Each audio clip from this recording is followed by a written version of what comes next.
Anu ulun sayang patung ke bapa angan mah anu berajin beyakin jasi kula anu berajin beyakin jasi kula anu bahate patung ke besemate tuntun ai lemeh sampo bermanyang-manyang tuntun ai lemeh sampo bermanyang-manyang anu ulun sayang patung ke bapa angan mah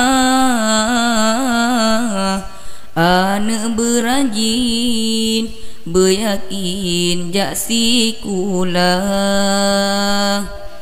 anu berajin beyakin jasi kula anu bahate patung ke besemate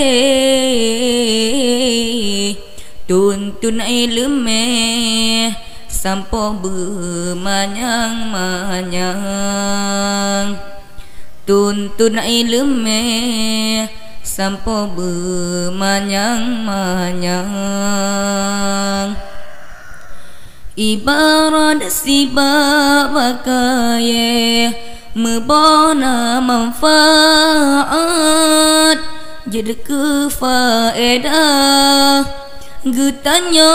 manusia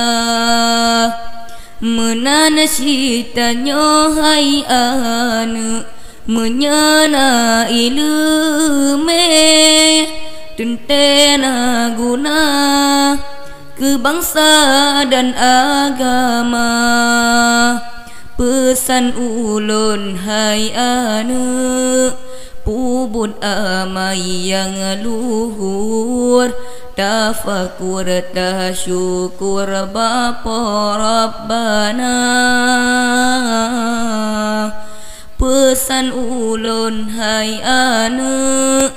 pubut amai yang luhur tafakur tasyukur bapa Rabbana